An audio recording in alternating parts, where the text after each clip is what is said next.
तो 12वीं के एग्जाम्स खत्म और दिमाग में ना बस एक ही सवाल घूम रहा है, अब आगे क्या। आज ना हम इसी कंफ्यूजन के एक बहुत बड़े हिस्से पर बात करने वाले हैं, गैप ईयर। क्या ये सच में एक साल बर्बाद करना है या फिर फ्यूचर के लिए एक स्मार्ट इन्वेस्टमेंट? चलो यार मिलकर इस सवाल का जवाब ढूंढते हैं। ये सवाल ना सच में हर स्टूडेंट को परेशान करता है। सोचो, इतने सालों की स्कूल लाइफ और फिर अचानक से सब खत्म, एक खालीपन सा लगता है। ऊपर से करियर का प्रेशर, घर वालों की उम्मीदें और कुछ समझ ही नहीं आता कि भाई जाना कहाँ है। और एक बात बताऊं, ऐसा फील करना बिल्कुल बिल्कुल नॉर्मल है। और पता है इस कंफ्यूजन को और भी मुश्किल क्या बनाता है? Social pressure. मतलब जब हम देखते हैं कि सारे दोस्त किसी न किसी कॉलेज में एडमिशन ले चुके हैं, इंस्टाग्राम पर नई लाइफ की स्टोरी डाल रहे हैं, तो दिल में ना एक डर सा बैठ जाता है कि यार कहीं हम पीछे तो नहीं रह जाएंगे। और फिर ये आवाज़ तो कहीं ना कहीं से आती ही है। हो सकता है रिश्तेदारों से, पड़ोसियों से, या कभी कभी तो हमारे अपने ही मन के अंदर से। एक साल बर्बाद हो जाएगा। सच सच बताना, गैप ईयर के बारे में सोचने वाले हर स्टूडेंट ने ये लाइन तो पक्का सुनी होगी, पर क्या ये वाकई में सच है? ओके, तो चलो अब इस चीज को ना थोड़ा डीप में समझते हैं। सबसे पहले तो ये जानना जरूरी है कि आखिर ये गैप ईयर होता क्या है, क्योंकि देखो ये सिर्फ एक लंबी छुट्टी या खाली साल बिल्कुल नहीं है।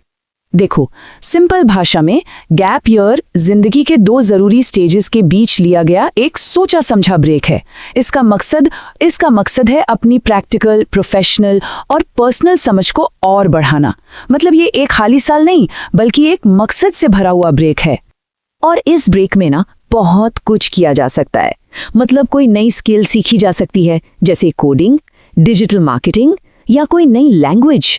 किसी कंपनी में इंटर्नशिप करके असली दुनिया का एक्सपीरियंस लिया जा सकता है, या फिर अपने ड्रीम कॉलेज के एंट्रेंस एग्जाम की तैयारी और भी ज्यादा फोकस के साथ की जा सकती है। और हाँ, सालों की पढ़ाई से जो बर्नआउट होता है ना, उससे रिकवर करके खुद को और अच्छे से समझने का ये बेस्ट टाइम हो सकता है। तो सवाल उठता है कि आखिर गैप ईयर लेना ही क्यों चाहिए? इसके फायदे क्या क्या हैं? चलो इसके कुछ सबसे बड़े फायदों पर एक नजर डालते हैं। सबसे पहला और सबसे बड़ा फायदा है नई स्किल सीखने का मौका।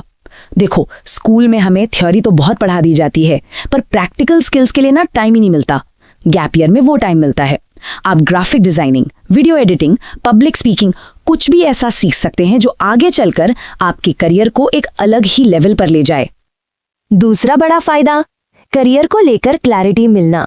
यार कितनी बार होता है ना कि हम बस दूसरों को देखकर या सुनी सुनाई बातों पर कोई फील्ड चुन लेते हैं। गैप ईयर में जब कोई इंटर्नशिप या वॉलंटियर वर्क करते हैं ना, तब असल में पता चलता है कि उस काम में है क्या। इससे अपने लिए एक सोचा समझा और सही करियर चुनने में बहुत मदद मिलती है। और शायद सबसे जरूरी फायदा है खुद को टाइम देना। लगातार पढ़ाई के प्रेशर और कंपटीशन से बाहर निकलकर ये समझने का मौका मिलता है कि हम असल में हैं कौन और जिंदगी से चाहते क्या है।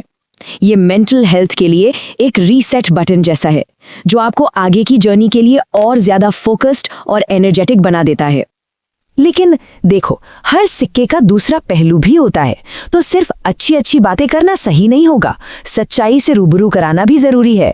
गैप ईयर लेने के कुछ असली खतरे भी हैं और उन्हें जानना बहुत बहुत जरूरी है।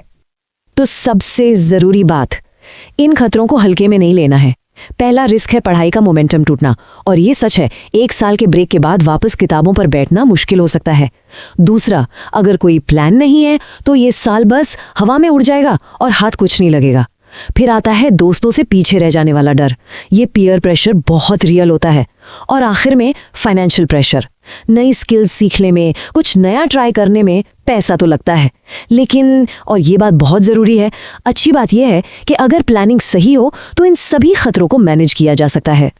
तो अब आते हैं सबसे बड़े सवाल पर, यह फैसला कैसे लिया जाए कि गैप ईयर लेना सही है या नहीं।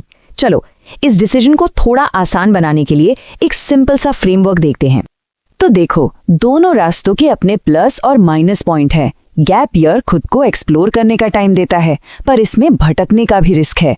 वहीं सीधे कॉलेज जाने से मोमेंटम बना रहता है, लेकिन जल्दबाजी में गलत फील्ड चुनने का खतरा भी होता है। देखो, कोई भी रास्ता परफेक्ट नहीं है, चुनना वो है जो अपनी सिचुएशन के लिए बेस्ट हो। अच्छा, अब जो मैं बताने वाला हूं वो सबसे काम की चीज है। ये है 3 स्टेप डिसीजन फॉर्मूला। स्टेप 1, अपना क्यों पता करो। मतलब गैप ईयर लेना क्यों है? सिर्फ इसलिए कि दोस्त ले रहे हैं या कोई सॉलिड वजह है? स्टेप 2, एक पक्का प्लान बनाओ। इस 1 साल में महीने दर महीने, हफ्ते दर हफ्ते क्या करना है उसको लिखो। और स्टेप 3, एक रियलिटी चेक करो। क्या इस प्लान के लिए ज़रूरी रिसोर्स जैसे पैसा और फैमिली का सपोर्ट है? इन 3 सवालों के ईमानदार जवाब सही फैसला लेने में बहुत मदद करेंगे। तो अब आते हैं आखिरी फैसले पर, हाँ या ना, गैप ईयर लेना चाहिए या नहीं। देखो, फाइनल बात यह है कि गैप ईयर अपने आप में सही या गलत नहीं होता। ये पूरी तरह इस बात पर डिपेंड करता है कि ये फैसला कितनी सोच समझकर और कितनी तैयारी के साथ लिया गया है। बिना प्लान के लिया गया गैप ईयर सच में टाइम वेस्ट हो सकता है, लेकिन एक अच्छे प्लान के साथ यही गैप ईयर जिंदगी का सबसे बेस्ट इन्वेस्टमेंट भी बन सकता है। और हाँ, एक बात हमेशा याद रखना, करियर एक मैराथन है, कोई 100 मीटर की रेस नहीं। 1 साल आगे या पीछे होने से लंबी दौड़ में ज्यादा फर्क नहीं पड़ता। फर्क इस बात से पड़ता है कि दौड़ सही दिशा में और पूरी तैयारी के साथ हो रही है। तो अब सवाल ये है कि इस सारी बातचीत के बाद अगला कदम क्या होगा? क्या बिना रुके आगे बढ़ना है या फिर एक मकसद भरा ब्रेक लेकर खुद को और मजबूत बनाना है? फैसला आपका है।